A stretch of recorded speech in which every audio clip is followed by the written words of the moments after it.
प्यारे विद्यार्थियों, मैं अंकित सिंह गोलू अपने YouTube चैनल में आपका बहुत बहुत स्वागत करता हूं। विद्यार्थियों, आज का यह वीडियो 12th क्लास के लिए है और भौतिकी अर्थात फिजिक्स विषय से संबंधित है। 12th क्लास के फिजिक्स में हम लोग थर्ड लेसन जिसका नाम था इलेक्ट्रिक करंट यानी कि विद्युत धारा, उसके संबंध में अलग अलग 3 वीडियो अपने YouTube चैनल पर अपलोड कर चुके थे। यदि उन वीडियो को आप नहीं देखे हैं तो उसका लिंक डिस्क्रिप्शन में दे दिया जाएगा, वहां से जाकर के उस वीडियो को आप देख करके और नॉलेज प्राप्त कर सकते हैं। इलेक्ट्रिक करंट यानी कि विद्युत धारा चैप्टर के इस चौथे भाग में आज हम लोग पढ़ने वाले हैं अपवहन वेग तथा विद्युत धारा में संबंध। आपको बता दें कि बोर्ड एग्जाम के उद्देश्य से अपवहन वेग तथा विद्युत धारा में संबंध महत्वपूर्ण टॉपिक है, तो वीडियो में अंत तक आप बने रहें। अपवहन वेग को अपवाह वेग भी कहा जा सकता है, तो अपवहन वेग या अपवाह वेग तथा विद्युत धारा में संबंध, यही हमारा आज का टॉपिक है। सबसे पहली बात कि अपवहन वेग क्या होता है और विद्युत धारा क्या होता है, तो इसको हम लोग पिछले वीडियो के माध्यम से पढ़ चुके हैं, समझ चुके हैं बेहतर तरीके से। फिर भी हम थोड़ा सा आपको अपवहन वेग और थोड़ा सा विद्युत धारा बता देते हैं।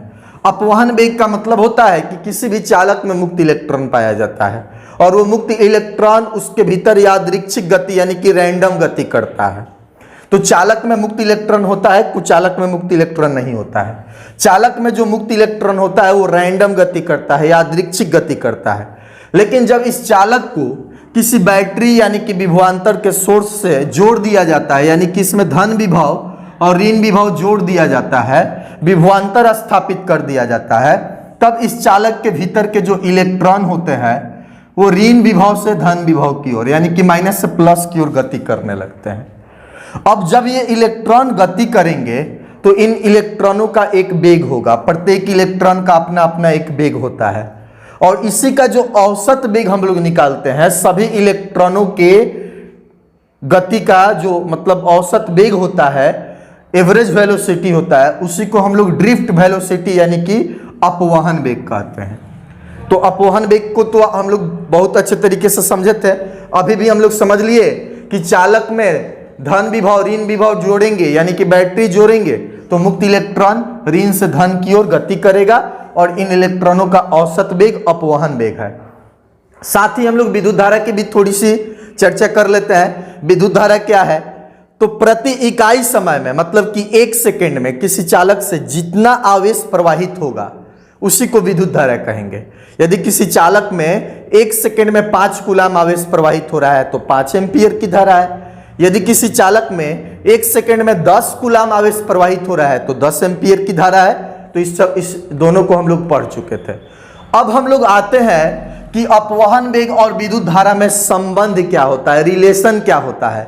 एक ऐसा सूत्र जिसमें अपवहन वेग दिया हो तो विद्युत धारा निकल जाए और विद्युत धारा दिया हो तो अपवहन वेग निकल जाए, मतलब कि I और VD दोनों उस सूत्र में उस संबंध में हो, तो उसी को हम लोग सत्यापित करने का प्रयास करेंगे।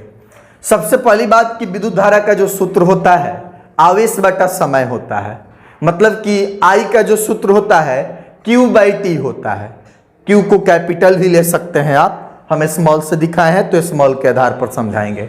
I बराबर Q/T ये विद्युत धारा का सूत्र है। अब इसमें विद्युत धारा है, अगर किसी भी सोर्स से किसी भी तरीके से किसी भी नियमों का पालन करते हुए इस सूत्र में हम लोग VD यानी कि ड्रिफ्ट वेलोसिटी भी डाल दे तो अपवहन वेग और विद्युत धारा में संबंध स्थापित हो जाएगा। तो सिंपल सी बात है कि जो समय होता है, समय के सूत्र में दूरी भी आ जाएगा और वेग भी आ जाएगा। क्यों? क्योंकि वेग या चाल बराबर दूरी बटा समय होता है। तो जब समय का सूत्र निकालेंगे तो समय इधर चला जाएगा, वेग इधर आ जाएगा, तो हमारा समय बराबर क्या हो जाएगा जी, दूरी बट्टा वेग हो जाएगा। अब खूब ध्यान से देखिए आप, तो दूरी के जगह चालक का लंबाई या दूरी कितना है जी, तो L है, उसको ले सकते हैं हम। और वेग मुक्त इलेक्ट्रॉनों का वेग कितना है, VD है, तो VD ले सकते हैं। तो समय के जगह L/VD यानी टाइम के जगह L/VD रख देंगे तो एक ऐसा सूत्र आ जाएगा कैलकुलेट करने के बाद जिसमें I भी है और VD भी आ जाएगा, क्योंकि T के जगह L/VD रखेंगे तो उसमें VD भी आ गया। अन्य भी राशि होंगे, उससे मतलब नहीं है, हमारा I और VD होना चाहिए, मतलब कि अपवहन वेग और विद्युत धारा होना चाहिए। तो यहाँ तो ये काम कर सकते हैं हम लोग।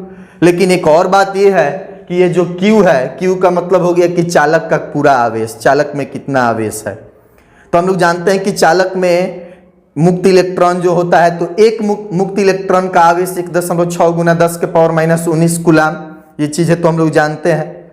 नेचर जो होता है निगेटिव होता है, प्रकृति ऋणात्मक होता है, लेकिन आवेश का जो परिमाण होता है, मान होता है, वो तो 1.6 गुना 10 के पावर -19 कूलाम, एक इलेक्ट्रॉन का आवेश। तो अगर टोटल इलेक्ट्रॉन पता चल जाए कि उस चालक में कितना है, तो कुल आवेश भी ज्ञात कर लेंगे हम लोग।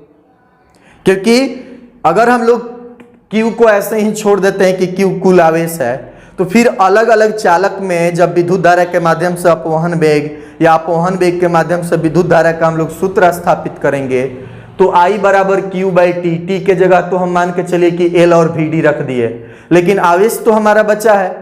तो प्रत्येक चालक में आवेश बराबर थोड़े होगा, किसी चालक में इलेक्ट्रॉन कम होगा, किसी में ज्यादा होगा, तो किसी में आवेश कम होगा, किसी में आवेश ज्यादा होगा, या अन्य तरीके से भी आवेश प्रभावित हो सकता है। तो हम लोगों को अब क्या करना क्या है, I के सूत्र में एक Q का मान रख देना है और एक T का मान रख देना है, जिसमें कि VD आ जाए। तो हम लोग चलते हैं, देखिए इसको मिटा लेते हैं। अंत तक वीडियो में बने रहें, बिल्कुल बेहतर तरीके से आपके समझ में सब कुछ आ जाएगा। विद्युत धारा यानी कि आवेश बटा समय, I का सूत्र हो गया Q/T, ये शब्द में लिखे हैं और ये आपको संकेत में लिखे हैं। अब आप देखिए, माना किसी चालक के अनुप्रस्थ काट का क्षेत्रफल A तथा उसका लंबाई L है। चालक के अनुप्रस्थ काट का क्षेत्रफल A हो गया और उसका लंबाई मतलब कि यहां से यहां, दोनों छोरों से लेकर के यहां से यहां तक उसका क्या हो गया, लंबाई हो गया चालक का। इस चालक की बात करें तो जो यहाँ चालक बेलनाकार बनाए हैं, क्योंकि तार बेलनाकार ही होता है, तो लंबाई L हो गया। अनुप्रस्थ काट का क्षेत्रफल मतलब कि ये कोई चालक है तो उसके अनुप्रस्थ काट का क्षेत्रफल ये हो गया। इधर से देखे तो ये हो गया, मतलब अनुप्रस्थ काट का क्षेत्रफल इधर कम है और अनुप्रस्थ काट का क्षेत्रफल इधर अधिक है। तो ये अनुप्रस्थ काट का क्षेत्रफल है, या इधर ये अनुप्रस्थ काट का क्षेत्रफल है। अगर क्षेत्रफल में लंबाई से गुना कर देंगे तो इस चालक का आयतन पता चल जाएगा। क्यों? क्योंकि आप जानते हैं आयतन में लंबाई गुना चौड़ाई गुना ऊंचाई या मोटाई होता है। तो आयतन में 3 तरह का लंबाई हो गया, लंबाई भी एक लंबाई है, चौड़ाई भी एक तरह का दूरी ही है, ऊंचाई भी एक तरह का दूरी ही है। और अगर इसमें हम लोग देखें अनुप्रस्थ काट के क्षेत्रफल, मतलब क्षेत्रफल मैंने लंबाई गुना चौड़ाई, और यहाँ पर लंबाई, तो इसमें भी 3 तरह की दूरी आ गई, उसमें भी 3 तरह की दूरी। तो इसका मतलब हो गया कि अनुप्रस्थ काट के क्षेत्रफल में लंबाई से गुना करने पर आयतन पता चल जाएगा। दूसरी चीज है, 11th क्लास में एक सूत्र पढ़ना था, विमीय विश्लेषण की सहायता से यह सिद्ध करना था कि कोई भी सूत्र सत्य है कि नहीं। तो अगर मान लेते हैं कि ये आयतन है, इतना बराबर आयतन, तो आयतन का मात्रक मीटर क्यूब होता है। और इधर भी देखिए अनुप्रस्थ काट का क्षेत्रफल है तो मीटर स्क्वायर, और ये लंबाई है तो इसका मीटर, तो इधर भी 3 गो मीटर और इधर भी 3 गो मीटर, यानी कि इधर भी मीटर क्यूब और इधर भी मीटर क्यूब। इसका मतलब कि ये और ये आपस में बराबर है, ये संबंध सत्य है, गलत नहीं है। तो ये चीजें आप समझ गए कि अनुप्रस्थ काट के क्षेत्रफल और चालक के सिरों के बीच की लंबाई से गुना कर दिया जाए तो आयतन पता चल जाएगा। तो हमारा चालक का आयतन आ गया AL।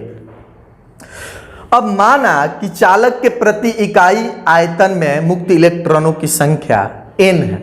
इकाई आयतन का मतलब हो गया 1 मीटर क्यूब। SI मात्रक में देखा जाए तो 1 मीटर क्यूब। आयतन का मात्रक मीटर क्यूब होता है, क्षेत्रफल का मात्रक मीटर स्क्वायर होता है, लंबाई या दूरी का मात्रक मीटर होता है। SI पद्धति में ये चीजें आप पढ़ चुके हैं, 11वीं क्लास में पढ़ चुके हैं, 9th क्लास में भी पढ़ चुके हैं। तो आइए हम लोग अब देखते हैं कि मान के चले हम कि इस चालक का इकाई आयतन ले ले, तो इकाई आयतन में मुक्त इलेक्ट्रॉन की संख्या n है। n का मतलब 10, 20, 30, 40, 50 कितना भी। तो इकाई आयतन में मुक्त इलेक्ट्रॉनों की संख्या कितनी है? n है। तो चालक के कुल आयतन में मुक्त इलेक्ट्रॉन की संख्या कितना हो जाएगा? तो देख लीजिए, कुल आयतन यहां और इकाई आयतन में n गो संख्या। ये तो सिंपल बात है। 5 रुपए में 1 कलम, 5 रुपए में 1 कलम, तो जितना कलम का दाम निकालना है उतना से आपको गुना कर देना होगा। तो इकाई आयतन में n गो इलेक्ट्रॉन, तो कुल आयतन मतलब कि AL आयतन में AL से गुना कर देंगे। तो अब हम लोगों को क्या पता चल गया, तो ध्यान से देखिए, चालक के अनुप्रस्थ काट का क्षेत्रफल a था, लंबाई l था, क्षेत्रफल और लंबाई में गुना करने पर इस चालक का टोटल आयतन यानी कि वॉल्यूम पता चल गया। अब चालक के इकाई आयतन में मुक्त इलेक्ट्रॉन की संख्या अगर n है तो कुल आयतन में मुक्त इलेक्ट्रॉनों की संख्या जो होगा NaL होगा। अब हम लोगों को क्या पता चल गया कि इस चालक का टोटल जो आयतन Al था, इस टोटल आयतन में मुक्त इलेक्ट्रॉन कितना गो है, NaL गो है, यानी NaL है। अब टोटल मुक्त इलेक्ट्रॉन पता चल गया और हम लोग जानते हैं कि एक इलेक्ट्रॉन पर आवेश का मान E होता है। इंडिकेशन के रूप में, उसको संकेतों के रूप में जब इंडिकेट करते हैं तो हम लोग E लेते हैं, तो E लेते हैं, उसका वैल्यू होता है 1.6 गुना 10 के पावर -19 कूलम और प्रकृति ऋणात्मक होता है, तो उस उतना ही मान को हम लोग E कहते हैं।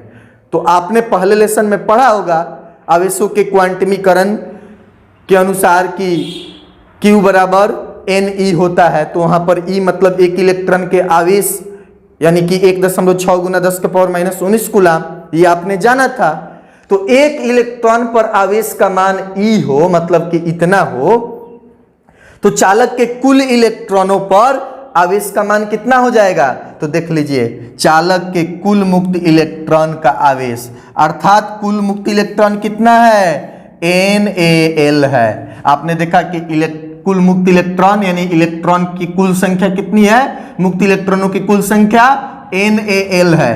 तो NaL मुक्त इलेक्ट्रॉन है टोटल, और एगो इलेक्ट्रॉन पर E आवेश है, मतलब 1.6 गुना 10 के पावर -19 कूलम आवेश है, तो टोटल पर हमारा आवेश कितना आ जाएगा, NaL गुना E।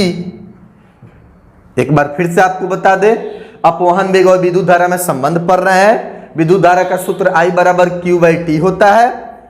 T मतलब समय है। अगर समय का सूत्र हम लोग देखें तो लंबाई बटा, लंबाई कहो या दूरी बटा वेग हो जाएगा। तो दूरी के जगह चालक का दूरी, अब वेग के जगह चालक के जो मुक्त इलेक्ट्रॉन का वेग है उसको अगर इसमें डाल दें तो हमारा वेग इसमें घुस चला जाएगा, सम्मिलित हो जाएगा और एक ऐसा सूत्र आ जाएगा जिसमें I भी हो जाएगा और Vd भी हो जाएगा। लेकिन चूंकि आवेश जो Q है, तो कोई चालक छोटा हो सकता है, कोई बड़ा हो सकता है, किसी में इलेक्ट्रॉन कम हो सकता है, किसी में ज़्यादा हो सकता है, तो किसी में आवेश कम हो सकता है, किसी में ज़्यादा हो सकता है, क्योंकि आवेश इलेक्ट्रॉन के संख्या पर डिपेंड करता है। तो इसीलिए हम क्या करेंगे, कुल आवेश को भी कैलकुलेट कर लेंगे। तो कुल आवेश को पहले कैलकुलेट करने के लिए हमने देखा कि चालक का आयतन कितना है, तो चालक का आयतन A गुना L, अनुप्रस्थ काट के क्षेत्रफल गुना लंबाई, तो ये आयतन आ गया। अब दूसरी बात कि चालक में इकाई आयतन में मुक्त इलेक्ट्रॉन N गो है, तो टोटल आयतन मतलब Al आयतन में हमारा NaL हो जाएगा। अब टोटल मुक्त इलेक्ट्रॉन पता चल गया और एक इलेक्ट्रॉन पर आवेश E होता है, तो टोटल इलेक्ट्रॉन पर आवेश हमारा आ गया।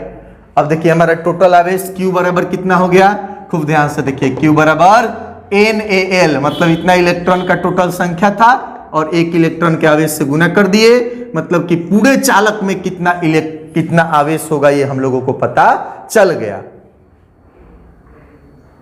अब ध्यान देंगे पुनः, वेग बराबर दूरी बटा समय, शुरू में वही चीजें हम आपको समझाए हैं, वेग बराबर दूरी बटा समय या चाल, तो वेग बराबर दूरी बटा समय, वेग या चाल बराबर दूरी बटा समय हो गया। तो जब समय का सूत्र निकालेंगे तो समय को उधर भेजेंगे, क्योंकि इधर बट्टा में है तो उधर गया तो गुना में, और वेग है तो इधर आएगा। तो इस प्रकार से हमारा समय का सूत्र हो जाएगा, समय चला गया उधर, वेग आ गया इधर, यानी समय बराबर दूरी बटा वेग। तो यानी कि T समय का मतलब टाइम, टाइम बराबर दूरी, दूरी हमारा यानी कि लेंथ कितना है चालक का, चालक में मुक्त इलेक्ट्रॉन कहां से कहां जाएगा, यहां से यहां जाएगा या यहां से यहां जाएगा, तो उधर से इधर आएगा, तो दूरी हमारा L हो गया।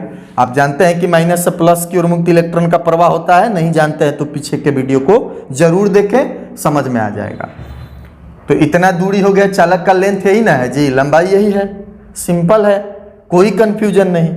ध्यान से देखें, L हो गया, तो L ले लिए, और चालक के भीतर मुक्त इलेक्ट्रॉनों का वेग कितना होता है, Vd। तो मुक्त इलेक्ट्रॉन जितना दूरी तय कर रहा है, मुक्त इलेक्ट्रॉन चालक के भीतर जितना दूरी तय कर रहा है वो L है। और मुक्त इलेक्ट्रॉन किस वेग से है, वो दूरी तय कर रहा है vd वेग से है, तो यहां पर vd, तो हमने देखा कि हमारा t बराबर l बटा vd आ गया। तो अब हम समीकरण 1 जिसको माने थे I बराबर q बाई टी, तो समीकरण 1 में q तथा t का मान रख देंगे। तो हमारा समीकरण 1 क्या था, I बराबर q बाई टी, I बराबर q बाई टी, तो हमने q के जगह क्या रख दिया, q का मान यहां था NaLe, NaLe, n मतलब चालक के इकाई आयतन में इलेक्ट्रॉनों की संख्या, a मतलब अनुप्रस्थ काट का क्षेत्रफल, l मतलब चालक की लंबाई और e का मतलब एक इलेक्ट्रॉन पर आवेश। ये टोटल गुना करके हमको कुल आवेश पता चल गया है, और बटा l बटा vd, t बराबर l बटा vd, यानी कि समय बराबर दूरी बटा वेग। तो समय t और चालक में मुक्त इलेक्ट्रॉन कितना दूरी तय कर रहा है, तो जितना लंबा चालक है यानी कि l, और उसके वेग का मान हो गया vd, तो t बराबर l बटा vd, तो t के जगह l बटा vd रख दिए, l बटा vd। I के जगह q बटा t होता है, तो I के जगह q के बदले q का मान और t के बदले l बटा vd यानी t का मान ले लिए। l से l कट गया, और ये आपको मालूम है कि ये बट्टा का बट्टा है तो ऊपर चला जाएगा, सिंपल है, कैलकुलेशन है। तो I बराबर n e a vd, देखिए n बचा, इधर e बचा, a बचा, और ये बट्टा का बट्टा ऊपर गया तो vd बचा। अब गुना में इसको आगे पीछे लिख सकते हैं आप, e को पहले, vd को पहले, उसको बाद में, क्योंकि आप 2 गुना 4 गुना 5 अगर करो, या 4 गुना 5 गुना 2 करो, गुना करोगे आएगा इक्वल ही, तो इधर उधर लिख सकते हो, कोई दिक्कत नहीं है। अब यहां पर आपने देखा कि I का मतलब विद्युत धारा है, vd का मतलब अपवहन वेग है, a का मतलब चालक के अनुप्रस्थ काट का क्षेत्रफल है, e का मतलब एक इलेक्ट्रॉन का आवेश है जिसका वैल्यू 1.6 गुना 10 के पावर माइनस 19 कूलम होता है, अगर दशमलव के एक अंक बाद तक लेंगे तो। n का मतलब इकाई आयतन में मुक्त इलेक्ट्रॉनों की संख्या, n मतलब टोटल इलेक्ट्रॉनों की संख्या नहीं है, इकाई आयतन में मुक्त इलेक्ट्रॉनों की संख्या है। तो आपका ये रहा विद्युत धारा और अपवहन वेग में संबंध। तो आप इसको समझ चुके हैं, आप वीडियो का स्क्रीनशॉट ले सकते हैं, और अगर आपको लगे कि स्पीड में समझा दिया गया है तो इसको दोबारा देख सकते हैं एक बार, और 1 मिनट के लिए आपको हम रिवीजन करवा देते हैं। अपवहन वेग बराबर विद्युत धारा, अपवहन वेग तथा विद्युत धारा में संबंध है, तो विद्युत धारा बराबर यानी कि I बराबर q बाई टी, q का मान और t का मान तो रख दिया गया है।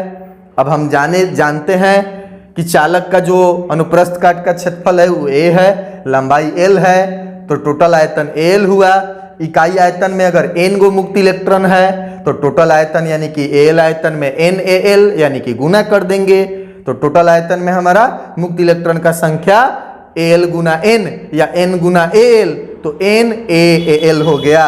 उसके बाद से हमने क्या किया, इलेक्ट्रॉन टोटल पता चल गया, तो एक इलेक्ट्रॉन पर E आवेश होता है, तो इन टोटल इलेक्ट्रॉन पर आवेश का मान कितना हो जाएगा, तो टोटल संख्या में E से गुना कर दीजिए, तो टोटल संख्या NaL में E से गुना कर दिए, हमारा चार्ज आ गया, और हमारा वेग के सूत्र से दूरी बटा समय यानी कि T बराबर L बटा Vd होता है, तो T के जगह L बटा Vd और चार्ज के जगह NaLe रख दिए, कैलकुलेशन करके हमारा फाइनल।